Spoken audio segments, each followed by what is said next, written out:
माणगाव शहरातील खांदाड परिसरात नाल्यांवर माती टाकून बुजवल्यामुळे गंभीर सांडपाण्याची समस्या निर्माण झाली आहे। या समस्येमुळे परिसरात दुर्गंधी, डासांचे प्रमाण वाढणे आणि नागरिकांच्या आरोग्यावर विपरीत परिणाम होत आहेत। या संदर्भात ज्येष्ठ नागरिक वालेराव यांनी गुरुवार दिनांक 10 एप्रिल रोजी सकाळी प्रतिनिधींशी संवाद साधून चिंता व्यक्त केली आहे। खांदाड भागातील अंतर्गत रस्त्यावरून मोरबा रोडकडे जाणाऱ्या मार्गावर वालेराव ते किशोर डोंगरे यांच्या घरालगत असलेल्या नाल्यात पुराचे आणि पावसाचे पाणी अडून राहते। काही वर्षांपूर्वी या भागात सिमेंट काँक्रीट रस्त्याचे काम आणि नाल्याचे बांधकाम करण्यात आले होते। मात्र गेल्या 15 दिवसांपासून मोरबा रोडकडील 5 ठिकाणी नाले मातीच्या ढिगाऱ्याने बुजवले गेले आहेत।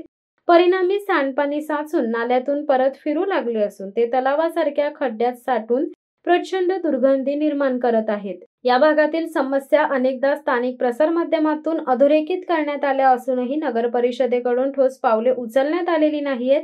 माजी नगराध्यक्ष ज्ञानदेव पवार यांनी देखील याची दखल घेतली होती, मात्र त्यानंतर परिस्थिती जैसे थेच आहे। वालेराव यांनी गुरुवारी सकाळी त्यांच्या घरासमोर असलेल्या नाल्यात मोठ्या प्रमाणात माती आणि काँक्रीट टाकण्यात आल्याचे निदर्शनास आले। यामुळे पावसाळ्यात ही समस्या आणखी गंभीर होण्याची शक्यता आहे।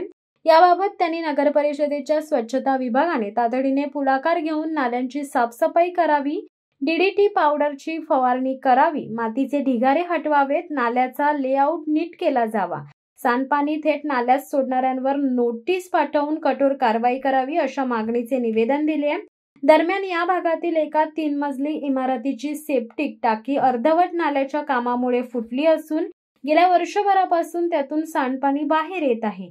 या संदर्भात नगर परिषदेचे मुख्याधिकारी संतोष माळी, नगरसेवक ज्ञानदेव पवार, सिटी कोऑर्डिनेटर अतुल जाधव आणि कंत्राटी अभियंता शुभम करडे यांनी पाहणी केली होती, मात्र अद्याप कोणतीही कार्यवाही झालेली नसल्याने नागरिकांमध्ये नाराजीचे वातावरण आहे। गुरुवारी सकाळी 11 वाजता नाल्यातून सांडपाणी वाहत असताना दुर्गंधीच्या तक्रारी वाढल्याने नगर परिषदेच्या अधिकाऱ्यांकडून संबंधित इमारतीच्या मालकांना फोनवरून संपर्क करण्याची घाई झाली। या सगळ्या प्रकारावरून नगर परिषदेचा हलगर्जीपणा दिसून येतोय। स्थानिक नागरिकांनी लवकरात लवकर ही समस्या सोडवण्यात यावी अशी मागणी केली जात आहे। अन्यथा येत्या पावसाळ्यात ही परिस्थिती आणखी बिघडण्याची भीती व्यक्त केली जात आहे। तसेच येथील काही तरुण युवक, पोलीस पाटील तसेच वालेराव यांनी नगरपंचायत कार्यालयात जाऊन तक्रार मांडणार असल्याचीही माहिती आता हाती आली आहे। शिवसत्ता टाइम्ससाठी नरेश पाटील, माणगाव। दे धडक बेधडक वृत्त देणाऱ्या आपल्या शिवसत्ता टाइम्स न्यूज चॅनलला लाल बटन दाबून सबस्क्राईब करा आणि बेल आयकॉनला क्लिक करायला विसरू नका।